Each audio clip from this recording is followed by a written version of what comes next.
Students, welcome to all of you. So students, आज हम यहाँ पर नया चैप्टर स्टार्ट करने जा रहे हैं। Chapter number 4, chemical kinetics. Chapter 4, chemical kinetics. बच्चों, ये चैप्टर जो है बहुत इजी चैप्टर है, सिंपल चैप्टर है। बस आपको ध्यान से समझना है, सुनना है हर चीज को।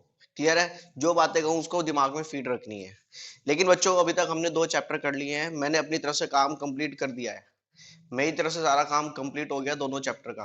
अब मेहनत आपको करनी है, प्रिपरेशन आपको करनी है उसकी। मेरी तरफ से 2 चैप्टर खत्म हो चुके हैं। अब आपको देखना है कि आपकी तरफ से वो दोनों चैप्टर खत्म हुए या नहीं हुए। Is it clear?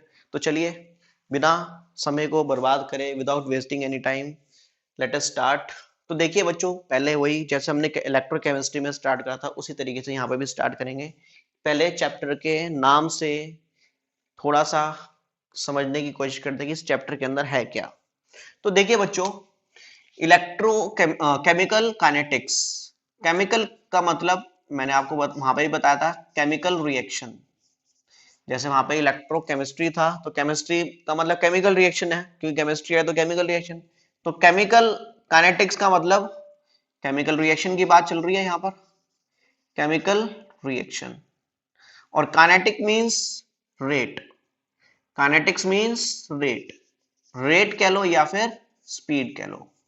तो यहां से इतनी चीज को देखते हुए हमको पता लग रहा है कि केमिकल रिएक्शन की स्पीड के बारे में यहाँ पे बात करने वाले हैं हम यहाँ पर। बिल्कुल सही बात है, बिल्कुल सही सोचा आप लोगों ने। यहाँ पर हम केमिकल रिएक्शंस की स्पीड के बारे में ही बात करने वाले हैं। वैसे बच्चों, ये थोड़ा ना प्रैक्टिकल चैप्टर है, ठीक है ना। ये आप जो है बेसिकली बड़ी बड़ी इंडस्ट्रीज में इसको प्रैक्टिकली यूज करा जाता है। मतलब वहां पर क्या होता है बेसिकली, हमने जब बात करी केमिकल रिएक्शन की स्पीड, तो बेसिकली वहां पर वो अलग अलग केमिकल रिएक्शंस के लिए टेस्टिंग करते हैं, उनकी स्पीड के बारे में जज करते हैं कि जो रिएक्शन वो करा रहे हैं वो कितनी तेजी से हो रही है, उससे प्रोडक्ट कितनी तेजी से बन रहा है। ठीक है ना। तो ये बेसिकली प्रैक्टिकल चैप्टर है, लेकिन अगर हम थियोरेटिकली बात करें बहुत सिंपल चैप्टर है, बहुत इजीली समझ भी आ जाएगा। ठीक है ना। तो यहां पर सबसे पहले हमको जो बात करनी है, यहां पर इस चैप्टर के अंदर हमको बात करनी है रेट ऑफ रिएक्शन के बारे में। रेट ऑफ रिएक्शन की, रिएक्शन की स्पीड कैसी होगी, कितनी स्पीड के साथ है। फिर उसमें हम बात करेंगे, अगला टॉपिक जो आएगा, factors affecting the rate of reaction. Rate of reaction को कौन कौन से फैक्टर अफेक्ट करेंगे, इसकी स्पीड को कौन कौन से फैक्टर अफेक्ट करेंगे।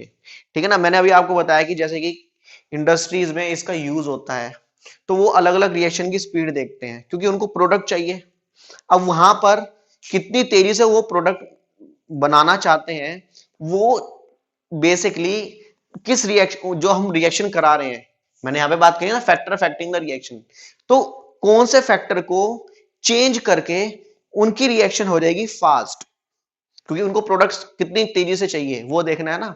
तो कौन से फैक्टर्स हैं जो रिएक्शन की स्पीड को बदलेंगे, कितनी तेजी से प्रोडक्ट को वो बना देंगे। तो यहां पर ये इंडस्ट्रीज में करा जाता है। कभी कभार कुछ ऐसी रिएक्शन भी होती है कि उनको जो प्रोडक्ट चाहिए वो थोड़ा स्लो फॉर्म में चाहिए, तो रिएक्शन को कैसे स्लो करा जाए। ठीक है ना। जनरली वैसे तो देखो वो यूज करते हैं रिएक्शन की स्पीड बढ़ाने के लिए। तो यहां पर हम उन फैक्टर्स के बारे में डिस्कस करेंगे जिससे हम पता लगा सकें कि रिएक्शन की स्पीड कैसे चेंज होती है। आई बात समझ?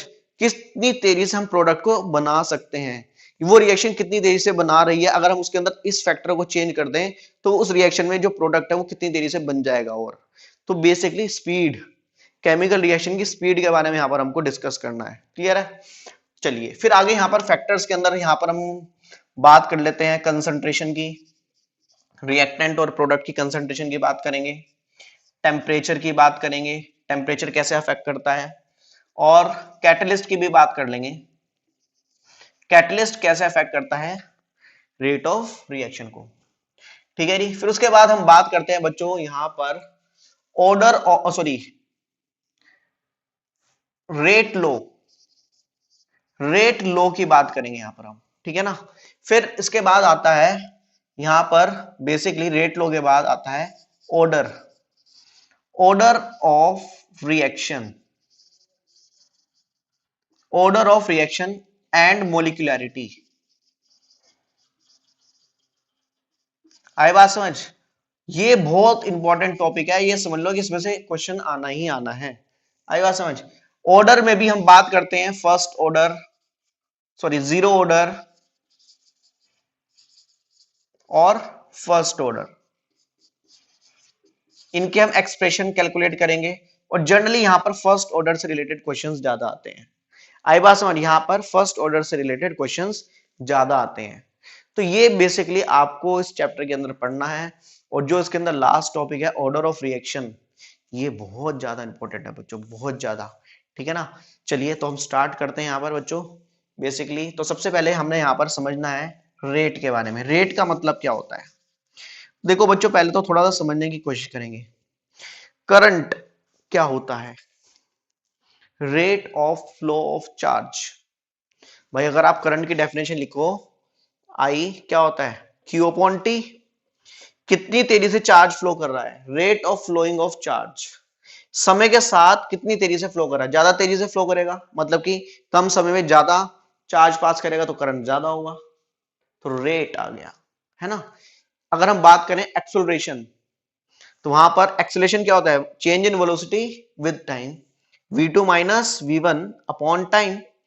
Change in velocity with time, समय के साथ वेलोसिटी में कितना चेंज आ रहा है। तो जहां भी रेट आ जाता है तो इसका मतलब वहां पे किससे डिवाइड कर लेते हैं? टाइम से। तो समय के साथ उस क्वांटिटी में कितना चेंज हो रहा है।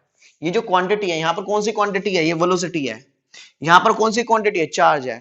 तो समय के साथ वेलोसिटी में क्या चेंज आ रहा है, समय के साथ चार्ज में कितना चेंज हो रहा है। समझ आ गई? तो ये सब चीजें क्या कहलाती हैं? रेट में आ जाती हैं। ठीक है ना? अब ऐसे अगर मैं बात करूं पावर, पावर क्या होता है? पावर का आप लोग फॉर्मूला जानते हो, power equals to work done upon time, है ना? या फिर एनर्जी अपॉन टाइम। तो अगर पावर को डिफाइन करें तो कैसे डिफाइन करते हैं? Rate of doing work. कौन कितने समय में कितना काम कर रहा है। भाई एक काम को कोई बंदा 10 मिनट में कर रहा है और उसी काम को एक बंदा आधे घंटे में कर रहा है, तो पावर किसकी ज्यादा होगी? जो कम समय में ज्यादा काम करेगा। रेट ऑफ डूइंग वर्क, समय के साथ कोई क्वांटिटी कैसे चेंज हो रही है। यहां पर कौन सी क्वांटिटी चेंज हो रही है? वर्क। तो वर्क डन जो हो रहा है समय के साथ, तो ये क्या हो गया? रेट। ये हमको बताता है रेट, कितनी तेजी से हो रहा है वो काम। आई बात समझ? तो यहां पर काम तेजी से होगा, पावर ज्यादा होगी, काम स्लो होगा तो पावर कम होगी। तो ऐसे ही रेट का मतलब क्या होता है? Change in, change in any physical quantity, physical quantity with respect to time. Time के रेस्पेक्ट में कोई भी फिजिकल क्वांटिटी कैसे उसके अंदर चेंज आ रहा है, इज नोन एज, उसको हम क्या कह देते हैं? Is known as rate. उसको हम क्या देते हैं? रेट। आई बात समझ? वो हो जाता है रेट। क्लियर है?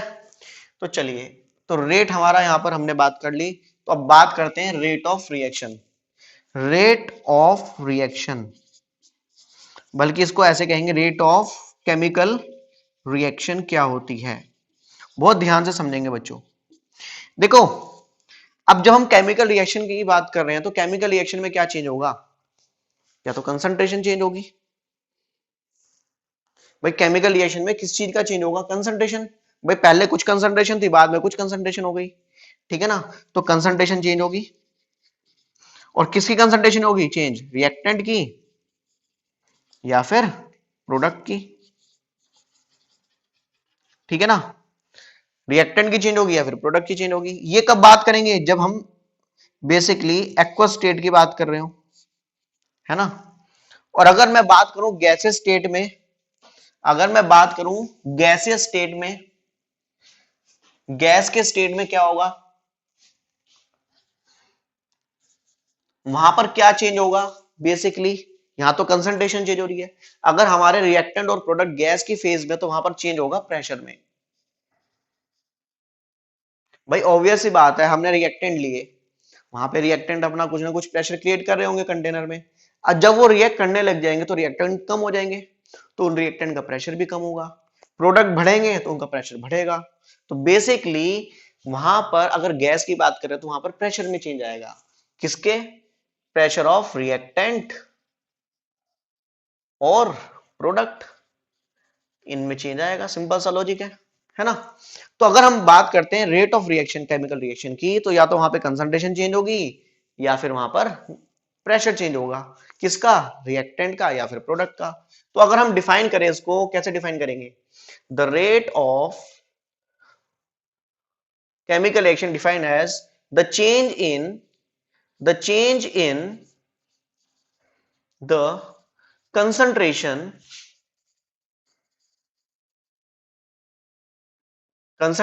or pressure, the change in the concentration or pressure किसका? of reactants और प्रोडक्ट, रिएक्टेंट का या फिर प्रोडक्ट का, जो कंसंट्रेशन में या फिर प्रेशर में चेंज आ रहा है। किसके रेस्पेक्ट में? विद रिस्पेक्ट टू टाइम, समय के साथ साथ कंसंट्रेशन में या फिर प्रेशर में क्या चेंज आ रहा है, उसको हम क्या कहते हैं? Is known as rate of chemical reaction, the rate of chemical reaction. ठीक है ना। तो बेसिकली हम बहुत ध्यान से यहाँ पे समझेंगे कि रेट ऑफ केमिकल रिएक्शन क्या होती है। रेट ऑफ केमिकल रिएक्शन होती है कि कंसंट्रेशन में चेंज आए या फिर प्रेशर में चेंज आए। किसके? रिएक्टेंट के या फिर प्रोडक्ट के। किसके रेस्पेक्ट में? टाइम के रेस्पेक्ट में। उसको हम क्या कह देते हैं? Rate of chemical reaction. तो बेसिकली रेट ऑफ रिएक्शन कह लो या rate of chemical reaction, so rate of reaction is equals to change in concentration of reactant और प्रोडक्ट, आर और पी लिख दिया मैंने, ठीक है ना, विथ चेंज इन टाइम। ठीक है ना। तो ये हमारा बेसिकली एक तरीका होता है रिप्रेजेंट करने का। ठीक है ना। तो बेसिकली अगर मैं यहां पर बात करूं यूनिट की, unit of rate of reaction is, क्या होगी यूनिट?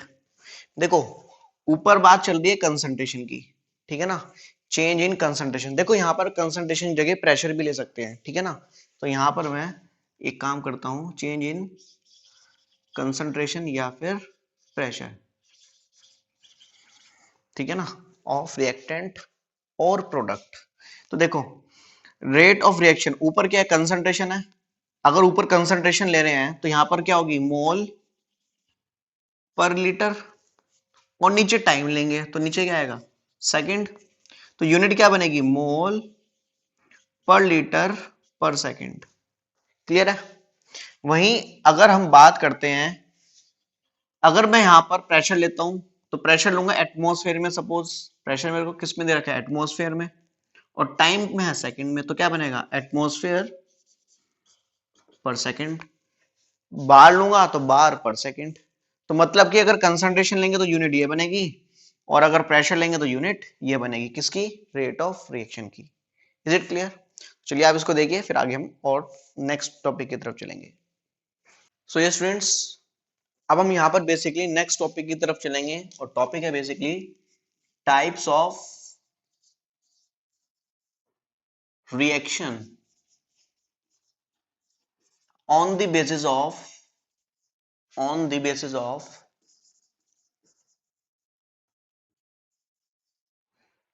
स्पीड। स्पीड के बेसिस पे टाइप ऑफ रिएक्शन देखेंगे।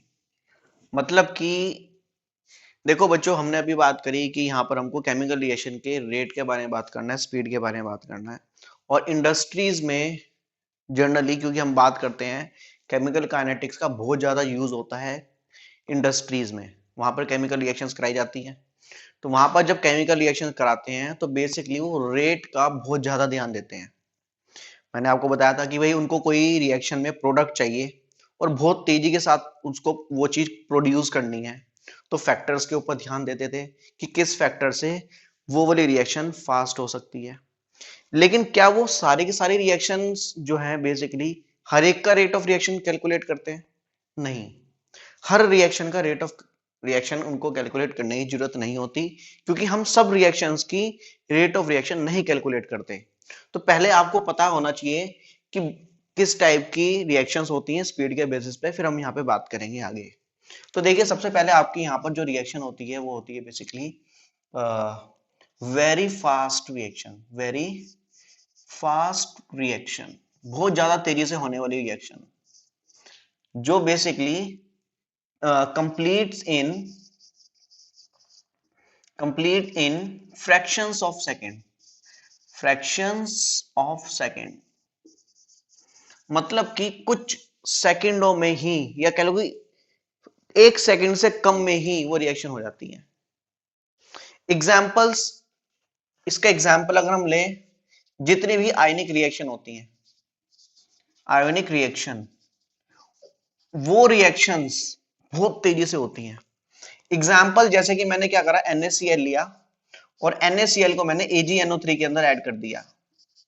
NaCl का एक आयनिक कंपाउंड है, तो ये बेसिकली Na प्लस और Cl नेगेटिव में ब्रेक होगा, और AgNO3 Ag plus NO3 negative में ब्रेक होगा। तो इस तरीके से ये आयंस प्रोड्यूस करेंगे। तो जैसे ही मैं NaCl को AgNO3 में ऐड करूंगा तो क्या होगा, यहां पर AgCl और NaNO3 बन जाएंगे।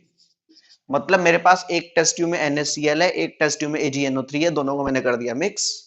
तो जैसे मिक्स करा थर्ड टेस्ट ट्यूब के अंदर, एकदम से आपको वहां पर AgCl के व्हाइट पीपीटी नजर आ जाएंगे। तो डालते ही एकदम से व्हाइट पीपीटी आ गया ना, या समय लिया उसने? नहीं, फ्रैक्शन ऑफ सेकंड में हो गई रिएक्शन। तो जितनी भी आयनिक रिएक्शन है ना, वो लगभग सारी फ्रैक्शन ऑफ सेकंड्स में हो जाती हैं। तो ये बहुत ज्यादा तेजी से होती हैं, तो इसको हम, इनका जो स्पीड है कैसे, इसको हम रेट कैसे डिटरमाइन करेंगे? बहुत ज्यादा तेजी से होती है ये, ठीक है। तो हम इसके रेट पे फोकस नहीं करते, तो इंडस्ट्रीज वाले इस टाइप की रिएक्शंस के रेट के बारे में नहीं जानते, मतलब उसकी स्टडी के, इसकी रेट के बारे में स्टडी नहीं करते वो। आई बात समझ? तो बेसिकली कहने का मतलब ये है, जो बहुत ज्यादा वेरी फास्ट रिएक्शन होती हैं, तो उनकी रेट ऑफ रिएक्शन के बारे में हम नहीं पढ़ते। यहां पर बात समझ आ गई? चलिए, और रेट ऑफ रिएक्शन किसका बहुत ज्यादा फास्ट होता है? जो आयनिक रिएक्शन होती है। Next, very slow reaction. Very slow reactions, जो रिएक्शन बहुत ज्यादा स्लो होती हैं, ठीक है ना, complete in very very long time, बहुत समय लेती हैं, 1 साल, 5 महीने, 6 महीने, ठीक है ना, महीना भर। अगर 1 महीने भी कोई रिएक्शन हो रही है तो वो भी बहुत सारा समय लग रहा है उसके अंदर, या 15 दिन में भी हो रही है तो उसके अंदर भी बहुत सारा समय लग रहा है। तो बहुत समय लेती हैं ऐसी रिएक्शन, बहुत ज्यादा स्लो होती हैं, ठीक है ना। एग्जाम्पल जैसे कि हम बात करते हैं रस्टिंग ऑफ आयरन, हम लोगों ने अभी पढ़ा भी है, रस्टिंग ऑफ आयरन। आयरन की अगर हम रस्टिंग की बात करें तो बेसिकली वो बहुत ज्यादा स्लो होती है रिएक्शन। आप लोग देखते होंगे, अभी अगर आप पीछे 8-10 साल पीछे चले तो लोगों के घर में जो दरवाजे होते थे वो लोहे के होते थे। आजकल तो लोग स्टील के लगवाने लगे हैं, लेकिन पहले लोग क्या करते थे, वो लोहे के दरवाजे लगवाते थे बाहर, और उस पे करवा देते थे पेंट। तो सालों साल उनके दरवाजों पे जंग नहीं लगता। अब कौन स्टडी करेगा कि इस दरवाजे के ऊपर कब जंग लगेगा, या कब जंग लगा, कितना समय लिया, कितनी तेजी से उसके ऊपर जंग लगा? कौन करेगा स्टडी? बहुत ज्यादा स्लो है। तो इस टाइप की रिएक्शन की भी रेट हम यहां पर डिस्कस नहीं करते। Is it clear? चलिए, नेक्स्ट आती है यहां पर, third one is moderate. Moderate reaction. Moderate reaction कौन सी होती है? विच कंप्लीट्स इन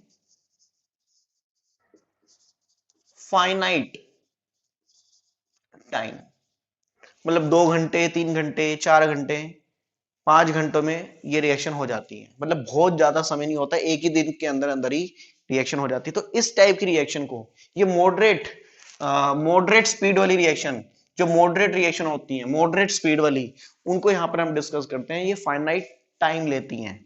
आई बात समझिए, फाइनाइट टाइम लेते हैं, कंप्लीट इन फाइनाइट टाइम, ठीक है ना।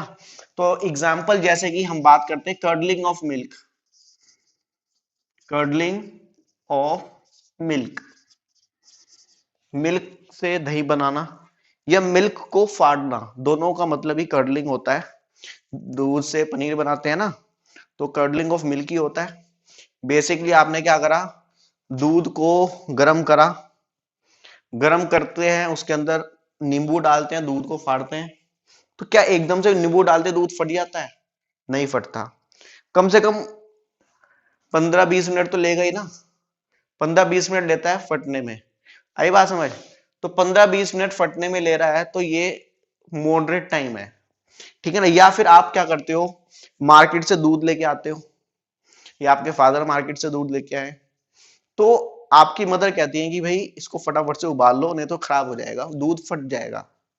गर्मियों में खासकर, क्योंकि गर्मियों में क्या होता है, दूध के अंदर जो बैक्टीरिया है वो ज्यादा, क्योंकि टेम्परेचर ज्यादा होता है, वो उनकी ग्रोथ बहुत ज्यादा होती है, जिसकी वजह से दूध को वो फाड़ देते हैं, उससे दूध जल्दी फट जाता है।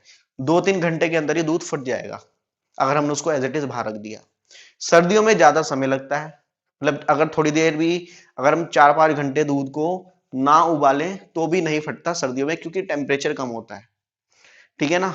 तो बेसिकली ये हमको पता कैसे लगा कि दूध फट जाएगा 2-3 घंटे बाद, क्योंकि उसके हम स्टडी कर पाए, हमने ऑब्जर्व करा कि हाई टेम्परेचर में बैक्टीरिया बढ़ रहे हैं, वो दूध को फाड़ रहे हैं।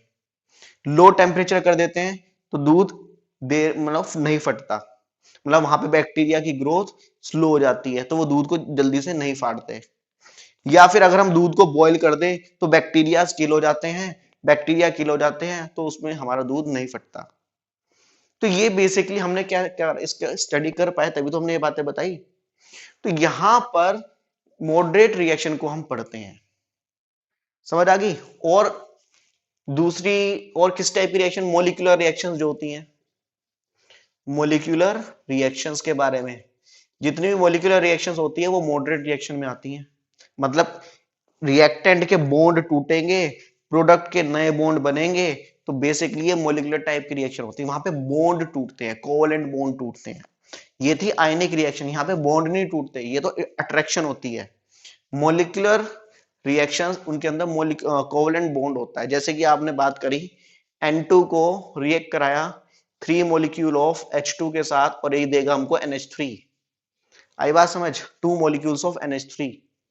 तो बेसिकली ये क्या है, मोलिकुलर रिएक्शन है। यहाँ पर NN बॉन्ड टूटेंगे, N का ट्रिपल बॉन्ड है, हाइड्रोजन HH बॉन्ड टूटेगा, नाइट्रोजन के NH बॉन्ड टूटेंगे। बात समझ आएगी, 3 NH सॉरी नाइट्रोजन के बॉन्ड बनेंगे, नाइट्रोजन हाइड्रोजन के बॉन्ड बनेंगे। तो यहाँ पर बॉन्ड इसके बनेंगे, यहाँ पर टूटेंगे, यहाँ पर टूटेंगे। तो ये कब टूटेंगे, कैसे टूटेंगे, और ये कब बनेंगे, कैसे बनेंगे, ये सब स्टडी करी जाती है यहाँ पर। आई बात समझ, कितनी तेजी से यहाँ पर हमारा अमोनिया बनेगा, कितनी तेजी से यहाँ पर N2 और H2 रिएक्ट करेंगे, तो ये सब स्टडी यहाँ पर करी जाती है। आई बात समझ। तो जैसे कि अभी मैंने बात करी कि हाई टाइट टेम्परेचर पे हमने दूध को जब कर रखा, उसको उबाला, हाई टेम्परेचर पे लेके गए, तो उसके बैक्टीरिया किल हो गए। हाई टेम्परेचर पे मिल्क के बैक्टीरिया किल हो जाते हैं। तो ये कैसे पता लगा हमको बच्चों, ये हमको स्टडी करके पता लगा केमिकल काइनेटिक्स में। आई बात समझ, क्योंकि वो एक मॉडरेट रिएक्शन थी, मॉडरेट स्पीड की रिएक्शन थी, उसको हम स्टडी कर पाए, ठीक है ना। आप खुद देखो, अगर कोई कार बहुत तेजी से जा रही है, तो उसके अंदर कौन बैठा हुआ है आप कैसे ऑब्जर्व करोगे, ठीक है ना। या कार कोई बहुत ज्यादा स्लोली स्लोली आ रही है, अब आप उसके लिए खड़े हुए हो, अरे आप थक जाओगे खड़े खड़े, तो आप कहोगे हम नहीं पढ़ते इसको। या फिर अगर कोई रिएक्शन, मतलब कार मीडियम स्पीड से आ रही है, तो आप उसके लिए थोड़ी देर रुकोगे, चलो भाई आ रही है, तो उसके अंदर आप ऑब्जर्व करोगे कौन कौन बैठा हुआ है। तो बेसिकली बच्चों कहने का मतलब ये है कि यहाँ पर हम सिर्फ मॉडरेट रिएक्शंस को ही स्टडी कर पाते हैं, उनको हम रीड कर पाते हैं। Very fast and very slow reactions जो होती हैं उनको हम स्टडी कर नहीं पाते, ठीक है ना। तो इसलिए इंडस्ट्रीज में सिर्फ इन्हीं के बारे में स्टडी कराया जाता है, क्योंकि इसको हम ऑब्जर्व कर पाते हैं, इनको ऑब्जर्व करना बहुत मुश्किल है। Is it clear? तो आप इसको देखिए, फिर हम नेक्स्ट टॉपिक की तरफ चलते हैं। So yes students, welcome back. तो बच्चों, अब हम यहाँ पर बेसिकली डिस्कस करने जा रहे हैं types of reaction on the basis of time. Time के बेसिस पे हम types of rate of reaction पढ़ेंगे। अभी हमने यहाँ पर क्या पढ़ा था? बेसिकली हमने अभी पढ़ा था types of rate of reaction on the basis of speed. Speed के बेसिस पे हमने टाइप ऑफ रिएक्शन पढ़ी थी, मतलब कि रेट ऑफ रिएक्शन। अब हम यहाँ पर टाइम के बेसिस पे देखेंगे। तो चलिए देखते हैं types of rate of reaction on the basis of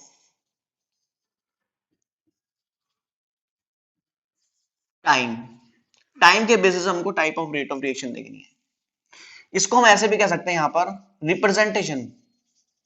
हमको क्या करना है? Representation of rate of reaction. मतलब कि हमको यहां पर सीखना है कि रेट ऑफ रिएक्शन को कैसे रिप्रेजेंट करते हैं मैथमेटिकली। मैथमेटिकली हम रेट ऑफ रिएक्शन को कैसे रिप्रेजेंट करते हैं वो भी हमको यहां पर सीखना है। ठीक है ना? इस वजह से हम कुछ भी कह सकते हैं। ठीक है, तो बेसिकली यहां पर कितने तरीके की टाइप ऑफ रिएक्शन हमको पढ़नी है? सबसे पहली average rate of reaction. Average rate of reaction. Second, instantaneous rate of reaction. Third, initial rate of reaction. Initial rate of reaction. तो देखो एक एक करके यहां पर डिस्कस करेंगे। तो सबसे पहले हम यहां पर डिस्कस करेंगे एवरेज रेट ऑफ रिएक्शन के बारे में। Average rate of reaction. तो चलिए, तो एवरेज रेट ऑफ रिएक्शन के अंदर समझते हैं क्या है। देखो बच्चों, एक्चुअली क्या होती है, रिएक्शन का थोड़ा सा समझते हैं। हमने क्या करा, एक रिएक्शन करवाई किसी भी रिएक्टेंट्स के बीच में। देखो स्टार्टिंग में तो सिर्फ रिएक्टेंट ही होंगे। तो बेसिकली जब रिएक्टेंट बहुत सारे होंगे तो एक दूसरे के साथ बहुत जल्दी जल्दी रिएक्ट करेंगे और प्रोडक्ट बनाएंगे। मतलब कि स्टार्टिंग में रिएक्शन की स्पीड बहुत ज्यादा तेज होगी, बहुत तेजी से रिएक्टेंट रिएक्ट करेंगे और बहुत तेजी से प्रोडक्ट बनेंगे। जैसे जैसे रिएक्टेंट खत्म होने लगेंगे उनका टकराना कम हो जाएगा। वही जब तक देखो एक दूसरे के साथ टकराएंगे नहीं तब तक रिएक्ट कैसे करेंगे? तो उनका टकराना कम हो जाएगा, कोलिजन कम हो जाएगा, तो उनके बीच में रिएक्शन कम हो जाएगी, स्पीड कम हो जाएगी। तो मतलब कि समय के साथ साथ स्पीड कम होती जा रही है, मतलब कि रेट ऑफ रिएक्शन स्लो होती जा रही है। बात तो बिल्कुल सही है। तो बेसिकली बच्चों थोड़ा सा यहाँ पर ध्यान से मेरी बात को समझना। हम एवरेज रेट कब निकालते हैं? आप लोगों ने क्लास 10 में एवरेज स्पीड निकालना सीखा है। उसके अंदर आपने क्या करा था? देखो आप सपोज यहां स्कूल से कहां जा रहे हो? घर जा रहे हो। स्कूल से घर जाते जाते आपने अपनी व्हीकल से स्पीड बदली। सिंपल सी बात है, एक ही स्पीड के साथ तो आप घर जाओगे नहीं। मतलब कि कहीं पे आपके 10 मीटर पर सेकंड स्पीड थी, कहीं पे आपके 30 मीटर पर सेकंड स्पीड थी, कहीं पे आपकी 50 मीटर पर सेकंड स्पीड थी। मतलब कि स्कूल से घर पहुंचते पहुंचते आपने स्पीड बदलते गए, है ना? और उसमें आपको कुछ टाइम लगा, कुछ समय लगा यहां तक पहुंचने में। अब एक बच्चा कहता है कि सर, क्या कोई ऐसी स्पीड नहीं है कि जिससे बच्चा, जिस स्पीड से बच्चा स्कूल से चले और घर पहुंच जाए इतने समय में ही, एक सिंगल स्पीड पे चलता रहे वो? क्या कोई ऐसी सिंगल स्पीड है जिससे बच्चा स्कूल से चले और उसी स्पीड के साथ घर पहुंच जाए उतने ही समय में? पहले यहां तो कभी कम है, कभी ज्यादा है, कभी कम है, इस तरह से हो रहा है। मैंने कहा ऐसा हो सकता है, हम एवरेज स्पीड निकाल लें। कैसे? देखो मैं इनको प्लस करता हूं, एवरेज निकालता हूं, तो 3 से डिवाइड करूंगा ना इसको मैं। 10 प्लस 30 प्लस 50 क्या आ जाएगा? 90 डिवाइडेड बाय 3, मतलब कि 30 मीटर पर सेकेंड। अगर बच्चा स्कूल से घर जा रहा है 30 मीटर पर सेकेंड की स्पीड से, बिना स्पीड को चेंज करे, स्कूल से स्टार्ट हुआ 30 मीटर पर सेकंड से और घर पे आकर रोकी 30 मीटर पर सेकंड पे, बीच में कहीं पे भी स्पीड नहीं बदली, तो उसको उतना ही समय लगेगा जितना समय यहां से यहां तक जाने लगा था इन स्पीड से। उतना ही समय अब उसको यहां से यहां जाने में लगेगा इस स्पीड से। आई बात समझ? तो क्या हुआ, हमने कांस्टेंट स्पीड निकाल दी, पूरे प्रोसेस की कांस्टेंट स्पीड निकाल ली, है ना? तो ऐसे ही बच्चों यहां पर रिएक्शन की बात हो रही है, रिएक्शन की स्पीड बदल रही है। देखो हर बार हम अलग अलग जगह तो नहीं देखेंगे ना कि स्पीड इस समय रेट ऑफ रिएक्शन क्या है। तो हम एक ऐसा प्रोसेस ढूंढा हमने एवरेज रेट ऑफ रिएक्शन का कि इसके अंदर हमने एक कांस्टेंट स्पीड देख ली शुरू से लेकर आखिरी तक। भाई देखो जितना समय यहां से लेकर यहां तक जाने में इन स्पीड से लग रहा था उतना ही समय यहां लग रहा है, तो फर्क तो कोई पड़ नहीं रहा। तो हमने ऐसे ही यहां पर रिएक्शन के लिए एक कांस्टेंट स्पीड ढूंढ ली, वो कौन सी थी, एवरेज स्पीड। ठीक है ना, अलग अलग स्पीड के हिसाब से देखें उतना ही समय लगेगा, अगर हम उस कांस्टेंट स्पीड के साथ देखें एवरेज रेट को, मतलब कि रेट ऑफ रिएक्शन को। क्लियर है? तो देखो यहां पर क्या होता है, ध्यान से समझना। मतलब एक चीज यहां पर और समझनी है, आप एवरेज कब निकालते हो, जब आप एक पर्टिकुलर इंटरवल के लिए मूव करते हो, एक लंबे समय के लिए जब मूव करते हो। ये नहीं कि यहां घर से निकले और सीधा बाहर गली तक जाते जाते आपने एवरेज स्पीड निकाली, नहीं। ये तो छोटा सा, बहुत छोटा इंटरवल हो गया है ना, जहां पर लंबा इंटरवल होता है, लॉन्ग इंटरवल। तो बेसिकली ऐसे average rate of reaction measured over the long interval of time, लंबे समय के लिए जब हम मूव करते हैं, लंबे समय के लिए जब हम रिएक्शन को देखते हैं, उस समय हम एवरेज रेट निकालते हैं। ठीक है ना, तो चलिए देखिए, सपोज एक रिएक्टेंट है आर, उससे आपका क्या बन गया, प्रोडक्ट पी। ठीक है ना, रिएक्टेंट आर से प्रोडक्ट पी बन गया। तो बेसिकली यहां पर कैसे रिप्रेजेंट करेंगे रेट ऑफ रिएक्शन को, देखो पहले मैं आपके सामने एक ग्राफ बना रहा हूं, यहां पर मैं एक ग्राफ बना रहा हूं आपके सामने। ये देखिए, ये ग्राफ है हमारे पास, इसके अंदर कंसंट्रेशन यहां पे मैं ले रहा हूं रिएक्टेंट की, यहां पर मैं रिएक्टेंट की कंसंट्रेशन ले रहा हूं और इधर ले रहा हूं मैं टाइम। ठीक है ना, टाइम टी। तो चलिए, तो कंसंट्रेशन लगातार घटेगी भाई, स्टार्टिंग में कुछ ना कुछ कंसंट्रेशन थी और लगातार कंसंट्रेशन घट रही है, इस तरीके से ग्राफ जाएगा और एक समय के बाद जाकर कांस्टेंट हो जाएगी, मतलब कि कंसंट्रेशन चेंज होना बंद हो जाएगी, मतलब और प्रोडक्ट बनना बंद हो जाएंगे, रिएक्टेंट रिएक्ट करना बंद कर देंगे, तो वहां पर आगे ये लगभग कांस्टेंट सी हो जाएगी। ठीक है जी, तो चलिए, अब मैंने कहा सपोज इस टाइम पर, या एक काम करते हैं यहां पर टाइम t1 ले लेते हैं, यहां पर टाइम t1 लेते हैं, इस टाइम t1 पर कंसंट्रेशन कितनी थी, इस टाइम t1 पर कंसंट्रेशन ऑफ रिएक्टेंट है ये, है ना। फिर मैंने टाइम t2 पर देखा थोड़े समय बाद, मतलब इस समय में मैंने स्टार्ट करा देखना और इस समय पे मैंने दोबारा से देखा, तो यहां पर कंसंट्रेशन कितनी होगी वो मैंने देखा, यहां पर मैंने कंसंट्रेशन देखी वो R2 हो गई, मतलब कि समय के साथ साथ कंसंट्रेशन घटेगी ना, समय के साथ साथ कंसंट्रेशन घटेगी, सिंपल सा लॉजिक है। और आप लोगों ने, हमने बेसिकली स्टार्टिंग में पढ़ा है रेट ऑफ रिएक्शन क्या होता है, change in concentration of reactant और product with change in time, समय के साथ, समय के बदलने के साथ साथ कंसंट्रेशन में क्या चेंज हो रहा है ना। तो बेसिकली यहां पर क्या हो रहा है, रिएक्टेंट लगातार घट रहा था जैसे जैसे समय बढ़ रहा था, तो ये हुआ। तो बेसिकली कंसंट्रेशन में क्या चेंज आया, ये आर, भाई फाइनल कंसंट्रेशन ये है R2 माइनस कंसंट्रेशन R1, ये तो चेंज आया यहां पर, ये जो यहां से लेकर यहां तक का ये डिस्टेंस है, ये क्या बता रहा है, चेंज इन कंसंट्रेशन। और कितने समय में चेंज हुआ, इतने समय में, इतना टाइम चेंज आया। तो बेसिकली यहां पर क्या हो रहा है, रिएक्टेंट खत्म हो रहा है, तो इसको मैं क्या लिखूंगा, rate of disappearance of reactant, reactant के डिसअपीयरेंस का रेट, मतलब कि कितनी तेजी से रिएक्टेंट खत्म हो रहा है, तो क्या होगा, R2 माइनस R1 करोगे divided by T2 minus T1, करेंगे या नहीं करेंगे बच्चों, मतलब कि कंसंट्रेशन में चेंज आ रहा है। तो बेसिकली जब रिएक्टेंट खत्म हो रहा होता है उसके लिए हम वर्ड यूज करते हैं रेट ऑफ डिसअपीयरेंस। आई बात समझ, तो रेट ऑफ डिसअपीयरेंस। अच्छा एक चीज और देखो, R2 जो होगा वो बेसिकली क्या होगा, कम होगा R1, मतलब कि R2 जो कंसंट्रेशन है वो R1 से कम होगी, भाई समय के साथ साथ रिएक्टेंट कम होता जा रहा है, नहीं होता जा रहा है, ठीक है ना। तो इसीलिए, अच्छा इसको हम कैसे रिप्रेजेंट कर लेंगे, change in concentration of reactant with change in time, ऐसे लिख लेते हैं। जब भी एक लॉन्ग इंटरवल के लिए बात करते हैं तो बेसिकली यहां पर क्या आता है, डेल, आई बात समझ, यहां पे आ जाता है डेल। और यहां पर क्या हो रहा है, रिएक्टेंट की कंसंट्रेशन में चेंज हो रहा है, तो ये इसका मतलब क्या है, change in concentration of reactant with change in time. अच्छा मैंने आपको कहा कि R2 बड़ा है R1 से, तो R2 माइनस R1 की जो वैल्यू आएगी वो कैसी आएगी, नेगेटिव आएगी, आएगी या नहीं आएगी, तो यहां पर इसको सोल्व करके नेगेटिव वैल्यू आएगी। हमेशा याद रखना बच्चों, rate of reaction can never be negative. Rate of reaction कभी भी नेगेटिव नहीं हो सकते। भाई स्पीड है, स्पीड कभी नेगेटिव हुई है? कोई अगर आपसे स्पीड पूछा, आपने कभी नेगेटिव बताई है? कभी भी स्पीड नेगेटिव नहीं हो सकती।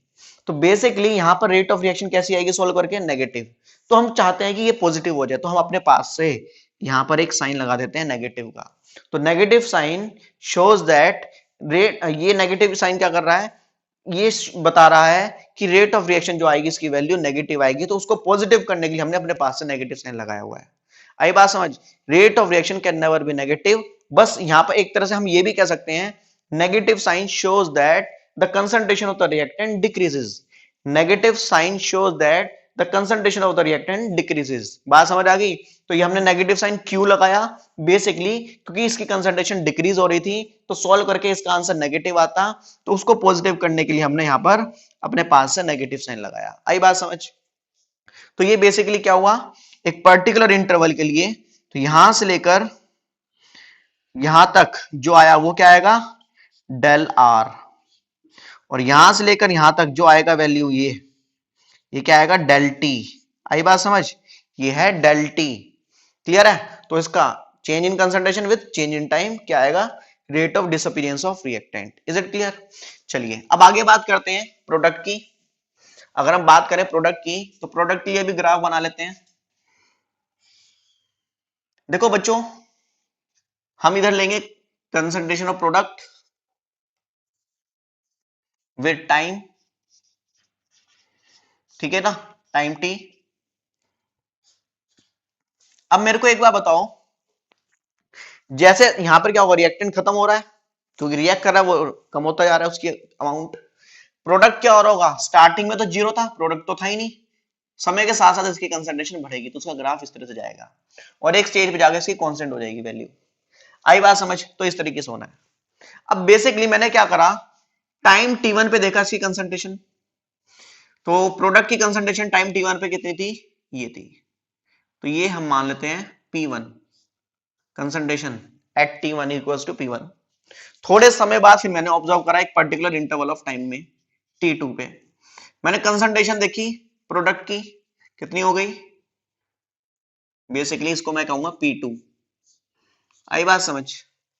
तो यहां पर क्या है? Basically concentration of P2 is greater than concentration of P1। P1 जो है वो छोटा है P2 से, या P2 जो है बड़ा है T1 से। क्लियर है? तो एक पर्टिकुलर इंटरवल का चेंज कितना आया? T2 माइनस T1, इसको हम क्या कहेंगे? Del t. और कंसंट्रेशन में भी तो चेंज आया, वो यहां से लेकर यहां तक बेसिकली ए, इसको थोड़ा सा नीचे ले आते हैं, ए यहां तक। तो ये क्या होगा? बेसिकली डेल पी होगा या नहीं होगा? तो ये बेसिकली ये जो वैल्यू है वो किसके इक्वल होगी? इसके इक्वल होगी, यहां से लेकर यहां तक। ये क्या होगा? P2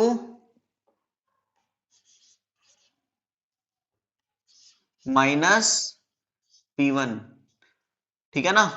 तो ये इस तरह से आएगा या नहीं आएगा? तो अगर मैं यहां पर इसके लिए क्या लिखूंगा? रेट ऑफ फॉर्मेशन लिख लूं या फिर अपीरियंस लिख दूं? Rate of appearance of product, product का अपीरियंस, और उसका रेट कैसे निकलेगा? Equals to change in concentration, मतलब कि क्या होगा? Concentration P2 minus P1 divided by T2 minus T1। तो यहां पे क्या आया? Del t, del p by del t. आया या नहीं आया? मतलब कि कंसंट्रेशन जो प्रोडक्ट की है उसमें जो चेंज आ रहा है with change in time, change in concentration of product with change in time. अब आप यहां पर ध्यान से देखो, P2 की वैल्यू बड़ी है P1 से, मैंने बताया अभी P2 की वैल्यू बड़ी है P1 से, तो ऑब्वियस सी बात है इसकी तो वैल्यू पॉजिटिव आएगी। भाई स्टार्टिंग में कंसंट्रेशन रिएक्टेंट की कम, प्रोडक्ट की कम होगी, और जैसे जैसे समय बढ़ेगा तो उसकी कंसंट्रेशन बढ़ेगी। तो बेसिकली इस तरीके से हम यहाँ पर क्या निकाल लेते हैं? Rate of appearance of product या फिर rate of formation of product. Clear है? तो यहां पर देखो, कहने का मतलब क्या है, एक लॉन्ग इंटरवल में निकाला जाता है। लॉन्ग इंटरवल मतलब कि जिसको हम थोड़ा सा मेजर कर सके, टाइम T1 से T2, ये इंटरवल को हम मेजर कर सकते हैं ना। तो बेसिकली एक थोड़ा सा लंबे समय के लिए हम जब चेंज देखते हैं तो उस समय जो हम रेट निकालते हैं उसको हम क्या कहते हैं, एवरेज रेट। और एवरेज रेट के लिए हम चेंज के लिए क्या यूज करते हैं, डेल। इस चेंज के लिए यूज क्या करते हैं, डेल। ये ट्रायंगल जो है इसको डेल कहते हैं, बात समझ आ गई, डेल्टा बेसिकली, ठीक है ना, डेल्टा कहते हैं। तो चेंज का रिप्रेजेंटेशन होता है ये, क्लियर है। तो ये वाला साइन हम कब यूज करते हैं, ट्रायंगल वाला, जब हमको बड़ा इंटरवल का चेंज दिखाना हो, ठीक है ना। चलिए अब हम बात करते हैं instantaneous. Second one is instantaneous rate of reaction. देखो बहुत सिंपल है, आपने इंस्टेंटेनियस स्पीड भी पढ़ा होगा। इंस्टेंटेनियस स्पीड में आप क्या कहते थे बच्चों, सपोज आप बाइक पे जा रहे हो, उसी समय आपके फादर का कॉल आ जाता है, आपको कहते हैं भाई स्पीड तेज नहीं चलानी है, मतलब अपनी व्हीकल को तेज नहीं चलाना, बताओ अपनी स्पीड किस स्पीड से चला रहे हो। तो आपने तुरंत अपनी स्पीड देखी और उस समय अपनी स्पीड को बताया कि भाई मैं 30 मीटर पर सेकंड से चला रहा हूं, भले ही आप 50 मीटर पर सेकंड से चला रहे थे, ठीक है ना। तो बेसिकली आपने वहां पर देखा, अभी मजाक कर रहा था मैं, सपोज आप बाइक चला रहे थे, आपने देखा मेरी स्पीड 30 मीटर पर सेकंड, मेरी स्पीड कितनी है आपकी, मतलब आपकी जो व्हीकल की स्पीड है वो कितनी है, 30 मीटर पर सेकंड। तो आपने उसी समय अपने फादर को कहा कि 30 मीटर पर सेकंड से चला रहा हूं, उसी इंस्टेंट पे आपने उनको बताया कि मेरे व्हीकल की स्पीड 30 मीटर पर सेकंड है। तो इंस्टेंटेनियस। तो सेम केस में रिएक्शन चल रही है, सपोज कोई पर्सन है, उस पर्सन ने एक रिएक्शन होने के लिए रख दी, ठीक है, मैं ऑब्जर्वर हूं, मैं सबकी रिएक्शंस को चेक कर रहा हूं। मैं गया, मैंने उसकी रिएक्शन देखी, मैंने उसके कंटेनर में देखा रिएक्शन हो रही है, मैं जिस इंस्टेंट पे देख रहा हूं, तो मैंने उसको उसी समय पूछा कि बताओ इसका रेट क्या है, उसी समय का क्या रेट है। बात समझ आएगी, जिस समय मैंने देखा मैंने कहा उस समय बताओ उसका रेट क्या है, इंस्टेंटेनियसली, उसी इंस्टेंट पर। बात समझ आ गई। तो बेसिकली मेजर, इसको मेजर कब करा जाता है, measure over the very short interval of time, बहुत छोटे समय के लिए, very short interval of time के लिए हम इसको मेजर करते हैं। आई बात समझ। तो बेसिकली यहां पर अगर मेरे को वही, अगर हम बात करते हैं, मेरे को एक रिएक्टेंट दे दिया आर और उससे प्रोडक्ट बन रहा है पी, तो बेसिकली अगर मैं इसका रेट लिखना चाहूं, रेट ऑफ डिसअपीरियंस, क्योंकि इधर देखो रिएक्टेंट खत्म होगा उधर प्रोडक्ट बनेगा, रिएक्शन में क्या हो रहा है, रिएक्टेंट खत्म हो रहा है प्रोडक्ट बन रहा है। तो rate of disappearance of reactant, तो यहां पर देखो कैसे रिप्रेजेंट करेंगे, d r by D t. Differentiation आप लोगों ने फिजिक्स में पढ़ा होगा, जब भी आप किसी बड़ी चीज के लिए काम करना चाहते हो तो वहां पर एक पहले एक छोटा सा एलिमेंट लेते हो, छोटा सा एलिमेंट लेते हो, उसको फिर इंटीग्रेट कर देते हो, फिर बड़े के लिए निकालते हो। तो एक बहुत छोटा सा हमने चेंज देखा वहां पर, क्योंकि उस समय के लिए, उस छोटे से समय के लिए बहुत छोटा सा चेंज हुआ है भाई, टाइम इंटरवल बहुत छोटा था ना, बहुत छोटा समय हुआ तो चेंज भी तो बहुत छोटा ही होगा उस समय के लिए। क्योंकि जैसे ही मैंने देखा उस पर्टिकुलर इंटरवल में, उस छोटे से इंटरवल में क्या चेंज आया वो देखना है। तो इसमें यहां पे यूज करते हैं D R by D T, लेकिन काम वही करेंगे, यहां पर नेगेटिव साइन लगाएंगे। कारण क्या है, क्योंकि रिएक्टेंट की कंसंट्रेशन लगातार घटेगी, रिएक्टेंट की कंसंट्रेशन लगातार घटेगी, तो इसलिए D R by D T की वैल्यू नेगेटिव आएगी। तो उसको पॉजिटिव बनाने के लिए हमने अपने पास से क्या कर दिया, नेगेटिव साइन लगा दिया, ठीक है ना। ऐसे ही rate of appearance of product, product के अपीरियंस में क्या करेंगे, D P by D T, change in concentration of product with change in time. तो यहां पर चेंज को हमने किससे रिप्रेजेंट करा, डी से, डिफरेंशिएशन से। आई बात समझ। चलिए ये तो मैथमेटिकली हो गया कि कैसे हम रिप्रेजेंट करें। अगर मैं ग्राफिकली बात करूं, ग्राफिकली हम कैसे निकालेंगे, देखो चेंज निकालने के लिए अगर हम ग्राफिकली चेंज निकालते हैं, instantaneous, graphically instantaneous rate of reaction निकालते हैं, तो देखो कैसे निकालते हैं। चेंज निकालने का बेसिकली तरीका है, अगर हम ग्राफ से चेंज निकालना चाहते हैं बहुत छोटे से इंटरवल के लिए, तो देखो कैसे निकालते हैं। यहाँ पे रिएक्टेंट की कंसंट्रेशन होगी और यहाँ पर होगा टाइम, है ना। तो हमने ग्राफ बनाना है रिएक्टेंट का इस तरीके से।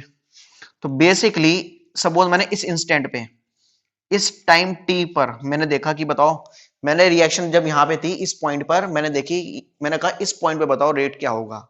तो एक पर्टिकुलर इंस्टेंट पर, एक पर्टिकुलर टाइम पर मैंने रेट पूछा, तो basically change of rate, sorry change of concentration with change in time की निकालोगे ना, तो बेसिकली यहां पर जो रेट निकलेगा, जो चेंज निकलेगा, वो किससे निकालते हैं हम? स्लोप से। हमेशा ध्यान रखना, जब भी हम एक पर्टिकुलर इंस्टेंट पे कोई काम करते हैं और वो उसका चेंज निकालना चाहते हैं पर्टिकुलर इंस्टेंट का, तो वो हमको स्लोप बताता है। ये जो स्लोप है ना, ये स्लोप बताएगा हमको पर्टिकुलर इंस्टेंट पे क्या चेंज आया है, क्या रेट आया है। आई बात समझ? तो रेट यहां पर कैसे निकालेंगे? एक छोटा सा ट्रायंगल यहां पे बन जाएगा, एक तरह से एक छोटा सा ट्रायंगल बनेगा। ये डी आर होगा और ये होगा डी टी, यहां होगा डी आर और ये होगा डी टी, नीचे होगा डी टी और ये होगा डी आर। आई बात समझ? तो D R by D T इस तरह से निकलेगा। कोई डाउट? ठीक है ना? तो बेसिकली दोबारा मैं बताता हूं कि अगर हमको एक पर्टिकुलर इंस्टेंट पे कोई चेंज निकालना हो, तो वो चेंज हम बेसिकली किससे निकालते हैं? एक स्लोप से। बेसिकली ये स्लोप क्या बता रहा है आपको? Rate of reaction. ये स्लोप क्या बता रहा है? Rate of reaction. ठीक है ना? तो बेसिकली यहां पर एक छोटे से इंटरवल के लिए हमको रेट ऑफ रिएक्शन निकालना था, वो कौन बताएगा? ये स्लोप। और स्लोप को निकालने के लिए हम डी यूज करेंगे, क्योंकि छोटा सा चेंज इन छोटे से टाइम में, ये मैंने जूम करके बना लिया बच्चों, ये एक तरह से जूम करा गया ट्रायंगल। बात समझ आएगी? आप कहोगे तो इतना बड़ा इंटरवल नजर आ रहा है, नहीं, इसको जूम करा गया है। आई बात समझ? तो चलिए ऐसे प्रोडक्ट की बात करते हैं। प्रोडक्ट में भी यही होगा इसी तरीके से। तो वहां पर रेट निकालना है, तो रेट कौन बताएगा? उसके ग्राफ का एक पॉइंट पर स्लोप। सपोज इस पॉइंट पे मैंने पूछा, ये टाइम टी है यहां पर, इस टाइम टी पर मेरे को बताना है कि रेट क्या होगा। तो आप क्या करोगे? यहां पर स्लोप बनाओगे, तो ये स्लोप जो है वो आपको बताएगा कि रेट कितना होगा। तो ये होगा डीपी और ये होगा डीटी। यहाँ पर प्रोडक्ट है, कंसंट्रेशन, और यहाँ पर टाइम है। आई बात समझ? तो बेसिकली ये डीपी और ये डीटी है। तो small change in concentration of product with small change in time. समझ आएगी? बहुत छोटा सा टाइम, एक पर्टिकुलर इंस्टेंट पर हमने बात करी है। तो इस तरह से हम इंस्टेंटेनियस रेट ऑफ रिएक्शन के बारे में बात करते हैं। Is it clear? तो चलिए अब हम बात करते हैं इनिशियल रेट की। अब हम बात करेंगे इनिशियल रेट की। देखो बच्चों, इसको भी मैं यहाँ पे कहीं बीच में ही लिख देता हूं, ठीक है ना, वो ज्यादा बेटर रहेगा। देखो, थर्ड वन है initial rate, initial rate of reaction.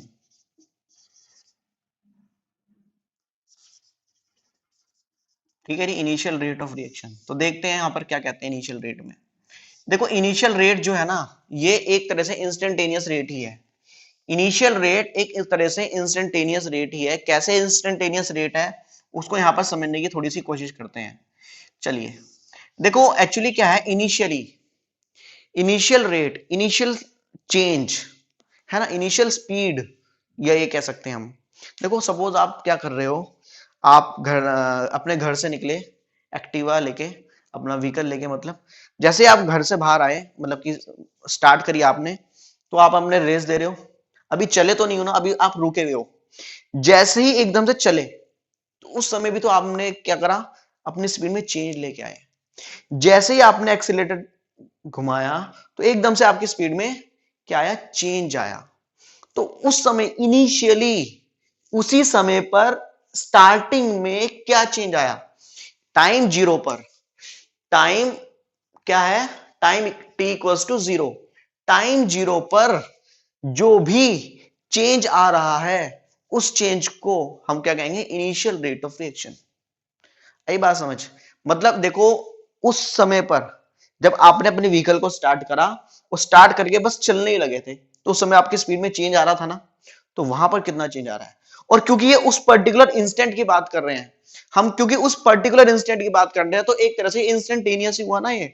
बस इंस्टेंटेनियस हम बात कर रहे हैं यहां पर, इस वाले इंस्टेंटेनियस में हम बात कर रहे थे, कहीं पर भी किसी भी समय पर चलते हुए हम पूछ लेंगे, है ना। यहां पर क्या था कि जब हम चलना स्टार्ट कर रहे हैं उस इंस्टेंट पर, टाइम जीरो पर, यहां पर t time tends to be zero होगा, यहां पर time tends to be zero होगा।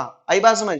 तो यहां पर भी जो रेट ऑफ रिएक्शन निकलेगा वो इंस्टेंटेनियस रेट ऑफ रिएक्शन ही निकलेगा, लेकिन वो टाइम 0 पर निकलेगा। आई बात समझ, टाइम 0 पर। क्लियर है?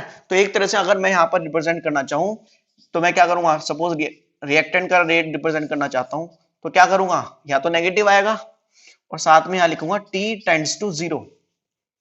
t टेंड्स टू 0 यहां पर अगर मैंने इस तरह से लिख दिया तो इसका मतलब समझ लो कि क्या है यहां पर, इनिशियल रेट ऑफ रिएक्शन। आई बात समझ, ये इनिशियल रेट ऑफ रिएक्शन हो गया क्योंकि यहाँ पे टाइम टेंड्स टू बी 0 हो गया। यहाँ पे टाइम कुछ भी हो सकता है, किसी भी समय पर मैं एकदम से उसी समय पूछ सकता हूं, यहां पर टाइम 0 पर। आई बात समझ, ऐसे ही प्रोडक्ट में ही पूछ लेंगे, change in concentration of product with change in time, क्योंकि इंस्टेंट है तो इसलिए dp बाय dt लिख रहा हूं मैं, और यहां पर time tends to be 0। Is it clear? तो इस तरीके से हम यहां पर बेसिकली इन तीनों टाइप्स को यहां पर हमने डिस्कस करा है। तो बच्चों मेनली हमको यहां पर क्या समझना है, एवरेज के अंदर हम कैसे रेट ऑफ रिएक्शन को रिप्रेजेंट करते हैं, इस डेल से, और इंस्टेंटेनियस में डी से। क्योंकि आपको जब न्यूमेरिकल्स मिलेंगे उन न्यूमेरिकल्स के अंदर जब रेट ऑफ रिएक्शन दिया होगा तो वहां पर कहीं पे वो डेल यूज कर लेंगे, कहीं पे वो डी यूज कर लेंगे, डिफरेंशिएशन। तो दोनों का मतलब एक ही है, दोनों का मतलब एक ही है, चेंज, फर्क कुछ नहीं है। समझ आ गई? बस रिप्रेजेंट करने का तरीका है। क्लियर है? वहां पर कहीं पे भी क्वेश्चन में चेंज नहीं आएगा, आप डी की जगह डेल भी लिख दोगे ना, कोई दिक्कत नहीं आने वाली। आप टेंशन ना लो, मैं आगे जैसे जैसे क्वेश्चन कराऊंगा आपको ये बात क्लियर कर दूंगा। Is it clear? तो आप इसको देखिए, फिर आगे हम और डिस्कस करते हैं। चलिए स्टूडेंट्स, अब हम यहाँ पर नेक्स्ट टॉपिक की तरफ चलते हैं बच्चों। अब बेसिकली नेक्स्ट टॉपिक है calculating the rate of reaction. Rate of reaction को कैलकुलेट करना सीखना है एक तरह से हमको, ठीक है ना? तो थोड़ा ध्यान से समझेंगे। इसको स्टार्ट करने से पहले आपको एक चीज मैं बता दूं बच्चों, मैंने अभी आपको बताया कि रेट ऑफ रिएक्शन कभी भी नेगेटिव नहीं हो सकता। अगर कहीं पे नेगेटिव है तो उससे क्या पता लगता है, जिस कंपोनेंट का हम रेट निकाल रहे हैं उसकी कंसंट्रेशन लगातार नेगेटिव हो रही, मतलब डिक्रीज हो रही है ना? तो basically rate can never be negative. और दूसरा यहां पर बच्चों, चलो वो मैं आपको दूसरी बात जो है इसमें बीच में ही बताऊंगा। तो चलिए यहां पर सपोज मैं क्या करता हूं, एक रिएक्शन ले लेता हूं, ए गिव्स बी, मतलब ए हमारे पास एक रिएक्टेंट है, उसने हमको बी प्रोडक्ट दिया। तो टाइम 0 पर सपोज इसकी कंसंट्रेशन कितनी है, ए नोड। इसकी कंसंट्रेशन कितनी है, ए नोड। आप लोगों ने पिछले साल केमिकल इक्विलिब्रियम पढ़ा होगा। केमिकल इक्विलिब्रियम में आप ऐसे ही करते थे, टाइम 0 पर इसकी कंसंट्रेशन कितनी है, ए नोड, और ये कितना होगा, 0, क्योंकि उस समय बी तो बना ही नहीं होगा, स्टार्टिंग में खाली ए ही होगा और ए की कुछ ना कुछ कंसंट्रेशन होगी, वो मैंने मान ली ए नोड।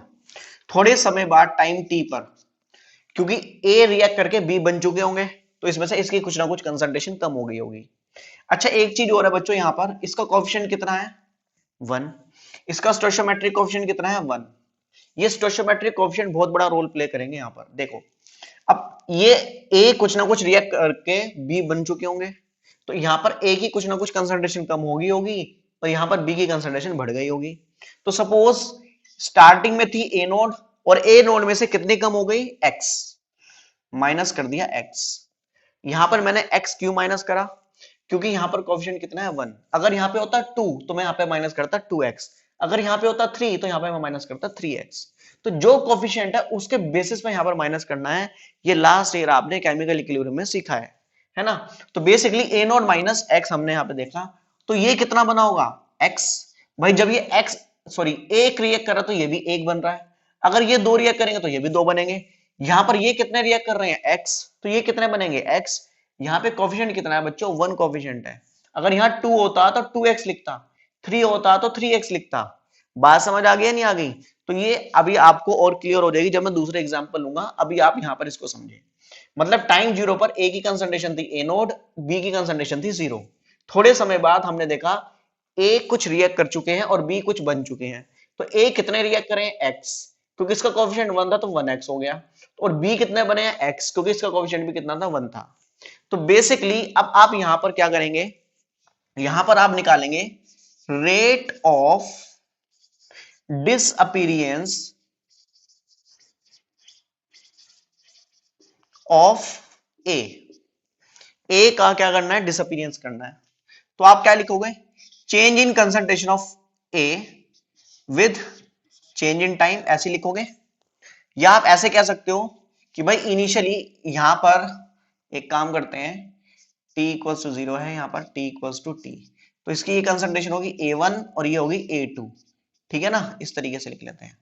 तो बेसिकली क्या लिखोगे आप, A2 minus A1 upon T2 minus T1, यहां पर ये हो गया T1 और ये हो गया T2, ठीक है जी।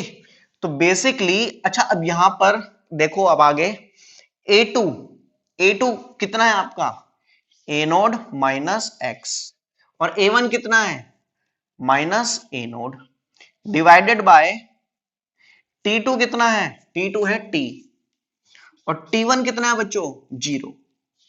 तो बेसिकली ए नोड से ए नोड कैंसिल हो गया, तो माइनस एक्स अपॉन टी। तो देखो यहां पर बच्चों रेट ऑफ रिएक्शन कैसा आया, negative. Rate of reaction can never be negative, तो इसलिए हम यहां पर इसको किससे मल्टीप्लाई करेंगे, नेगेटिव साइन से। तो इसको पूरे को भी हम किससे मल्टीप्लाई करेंगे, नेगेटिव साइन से। इसको भी मल्टीप्लाई करेंगे हम नेगेटिव साइन से, यहां पर भी नेगेटिव साइन से मल्टीप्लाई करेंगे, तो यहां पर क्या आ जाएगा, एक्स बाय टी। आई बात समझ। तो रेट ऑफ डिसअपीयरेंस ऑफ ए कितना है, एक्स बाय टी, इस रिएक्शन के लिए। ऐसे ही हम क्या करते हैं, रेट ऑफ अपीरियंस या कह लो कि formation, rate of appearance of B, B का कितना तेजी से यहां पर प्रोडक्ट बन रहा है, मतलब बी कितनी तेजी से यहां पे बन रहा है। तो आप क्या लिखोगे, change in concentration of B with change in time. मतलब यहां पर इसकी कंसंट्रेशन कितनी थी पहले, B1, अब कितनी हो गई, B2। तो क्या करोगे आप, B2 minus B1 with T2 minus T1। तो यहां पर बच्चों क्या होगा, B2 कितना है, B2 है x, B1 कितना है 0, T2 कितना है t, और T1 कितना है 0। तो सॉल्व करके कितना है, x अपॉन टी। आ गया नहीं आ गया, तो x अपॉन टी आपका आ गया यहां पर। तो बेसिकली यहां पर रेट ऑफ डिसअपीयरेंस कितना है, x upon T, rate of appearance कितना है b का, x अपॉन टी।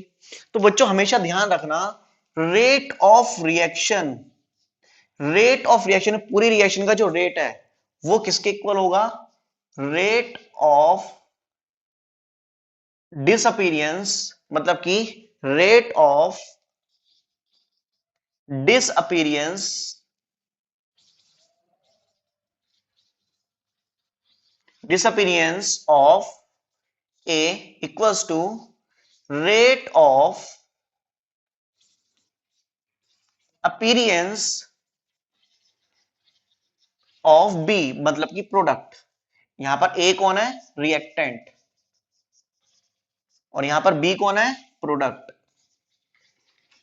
बात समझ रहा है, ये दोनों आपस में इक्वल हो गए नहीं हो गए, मतलब कि इसमें यहां पर नेगेटिव साइन लगा लेते हैं, तो मतलब कि माइनस डी, इसमें अगर मैं del A by del t कहता हूं, ये किसके इक्वल हो गया, del B by del t के इक्वल हो गया।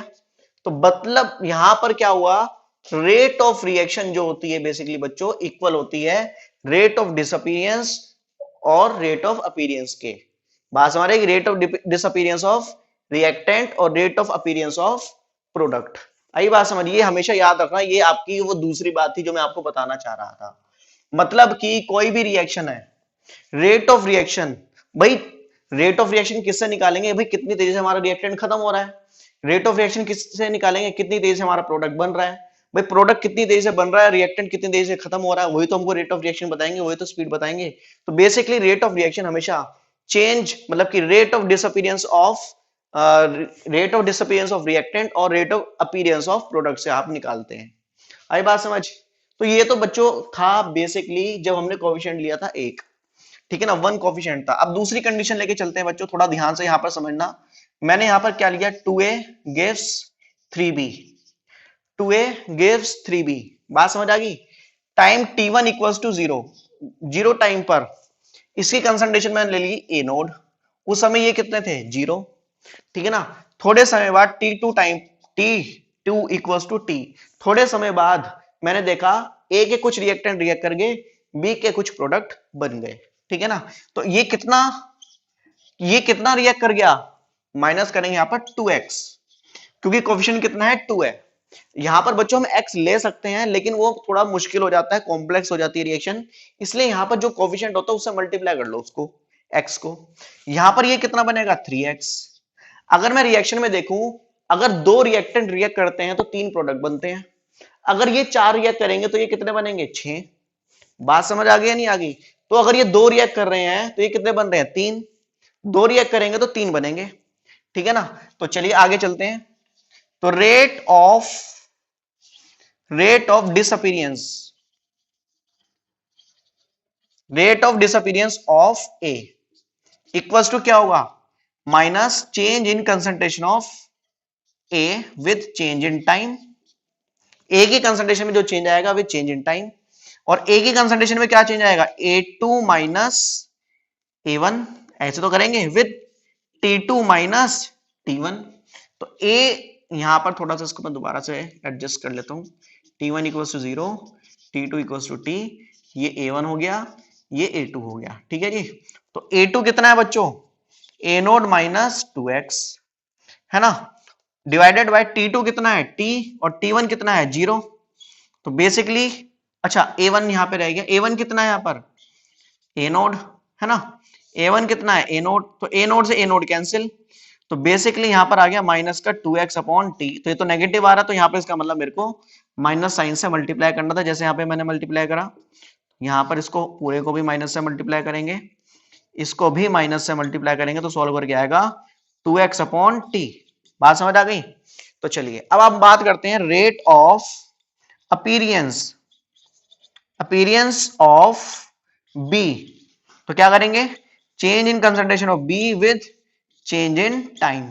यहां पर बच्चों डेल की जगह आप डी भी लिख सकते हो, कोई दिक्कत की बात नहीं है, ठीक है ना, लेकिन यहां पर डेल से बच्चों को थोड़ा इजीली समझ आता है, इसलिए हम यहां पर डेल ले लेते हैं।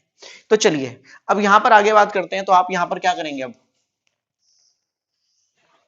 यहां पर अब आप करेंगे बेसिकली, देखिए इसको कैसे लिखेंगे, B2 minus B1 upon T2 minus T1। तो B2 कितना है बच्चों आपका, इसको मैं मान लेता हूं B1, ये हो गया B2। तो B2 कितना हो गया बच्चों, फाइनल क्या हो गया 3x, इनिशियल B1 कितना था 0, डिवाइडेड बाय T2, इसके लिए कितना है T, और T1 कितना है इसके लिए 0, तो ये हो गया। तो क्या आएगा 3x बाय टी, ये तो ऑटोमेटिकली पॉजिटिव में आएगा। अब आप यहां पर देखो, हमने क्या करा, बेसिकली रेट ऑफ रिएक्शन है, रेट ऑफ रिएक्शन इक्वल होता है change in concentration of reactant with, यहां पर रिएक्टेंट कौन है A, equal to change in concentration of product मतलब कि बी। तो यहां पर लेकिन जो है चेंज इन कंसंट्रेशन मतलब कि जो प्रोडक्ट का चेंज है वो रिएक्टेंट के चेंज के इक्वल नहीं आ रहा। यहां पर कितना आ रहा है 2x बाय टी, और यहां पे क्या आ रहा है 3x बाय टी, मतलब इन दोनों की वैल्यूज अलग अलग आ रही है, नहीं आ रही है। यहां पर देखो, यहां पे 2x बाय टी, यहां पे 3x बाय टी। और रेट ऑफ रिएक्शन क्या कहता है, रेट ऑफ रिएक्शन हमेशा इनके इक्वल होता है।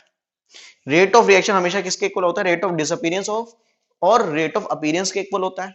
तो यहां तो इक्वल नहीं हो रहा। अब मेरी बात को बहुत ध्यान से समझेंगे बच्चों, मैं दोबारा आपको एक बार इसको दोबारा समझा देता हूं। मैंने क्या कहा, हमने अभी यहां पर देखा कि रेट ऑफ रिएक्शन जो होता है रेट ऑफ डिसअपीयरेंस और रेट ऑफ अपीयरेंस के इक्वल होना चाहिए, ये आपको याद रखना है हमेशा बात को, ठीक है ना। तो बेसिकली यहां पर भी हमको करना पड़ेगा रेट ऑफ रिएक्शन को रेट ऑफ डिसअपीयरेंस और रेट ऑफ अपीयरेंस के इक्वल, है ना। तो बेसिकली यहां पर दोनों की वैल्यू सेम आनी चाहिए।